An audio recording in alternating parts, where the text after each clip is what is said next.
हा काहीसा वेगळ्या विषयावर व्हिडिओ असणार आहे.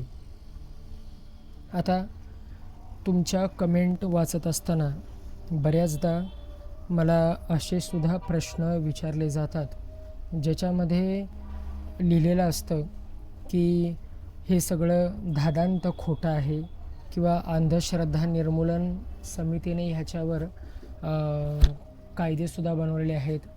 तर मग मला त्याच्यावर काहीही भाष्य करायचं नाही. पण मला तुम्हाला एक प्रश्न इथं विचारायचा आहे की तुम्ही जर अंधश्रद्धा निर्मूलन समितीच्या बाबत एवढं जर बोलताय, तर मग ज्या लोकांवर ह्या सगळ्या गोष्टी होतात, ज्यांच्यावर मूठ मारली जाते, ज्यांच्यावर करणी केली जाते, अशा लोकांना तुमची अंधश्रद्धा निर्मूलन समिती का वाचवत नाही? हा तुमच्यासाठी वादाचा मुद्दा असेल, पण माझ्यासाठी त्या लोकांच्या अस्तित्वाचा प्रश्न आहे.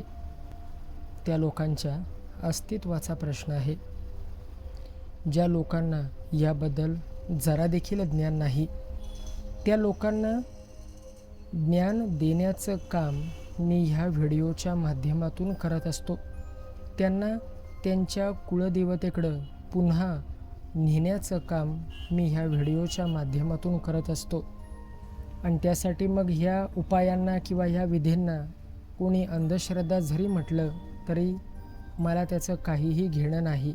कारण सगळ्यांनी जिवंत राहावं, त्यांना जे आयुष्य मिळाले ते तरी निदान आयुष्य त्यांनी बघावं, जगावं. कष्ट सगळ्यांनाच करायचे आहेत.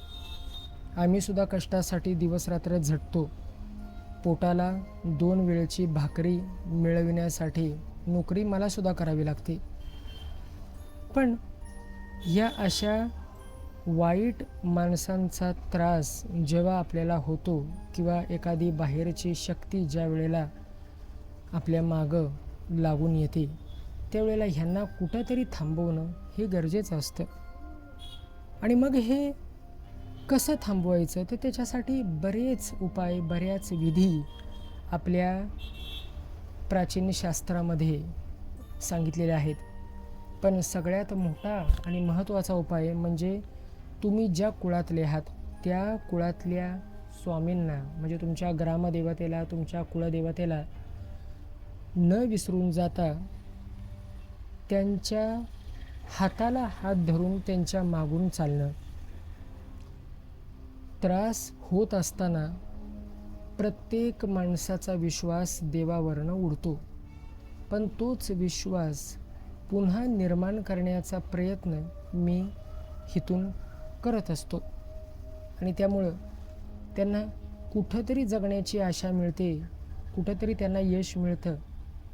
आणि म्हणून मी माझ्याकडे असलेले उपाय त्यांना देत असतो. आता हे सगळे उपाय आम्ही कधीतरी केलेले आहेत.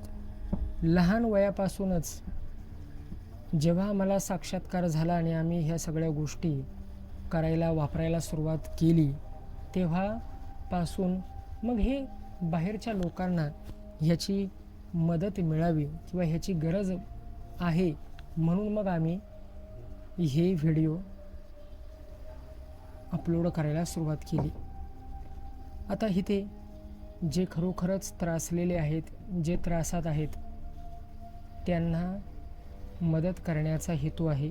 त्यामुळं जर कोणाला असं वाटत असेल की हे सगळं खोटं आहे किंवा हे असं काहीच होत नाही, मग अशा वेळेला तुम्ही मुंबईला जर राहत असाल तर मुंबईला तुम्हाला एक ठिकाण, त्याचं नाव मी आता घेत नाही, परत त्या ठिकाणावरून बरेच वाद होतील. त्या ठिकाणी जाऊन बघा.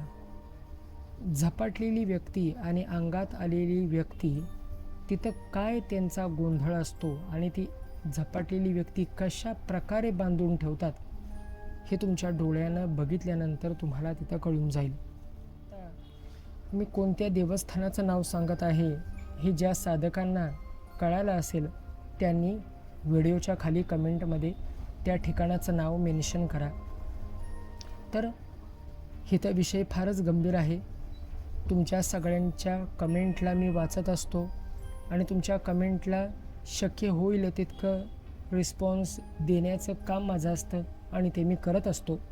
तेव्हा तुमच्या कमेंटला उत्तर आलं आहे की नाही हे सुद्धा एकदा तुम्ही तपासून पाहत जा. पण बाबांनो, इथं असं समजू नका की हे सगळं खोटं आहे. देवावर श्रद्धा ठेवूनच ह्या सगळ्या धार्मिक विधी करायला पाहिजेत. आणि जर तुमची देवावर श्रद्धाच नसेल, विश्वासच नसेल, तर तुम्ही कितीही जरी तप केलं तरीसुद्धा त्याचा काडी मात्र उपयोग होणार नाही. तर लक्षात ठेवा, व्यवस्थितपणे तुम्ही ह्या गोष्टीकडं साधना करणं हे सुद्धा आगीत उडी घेतल्याप्रमाणे असतं. मग ह्या आगीत उडी टाकून त्यातून पास होऊन पलीकडं आनंदानं कसं जायचं हे सर्वस्वी मी तुमच्यावर सोपवतो आणि इथंच तुमची रजा घेतो. श्री गुरुदेव दत्त.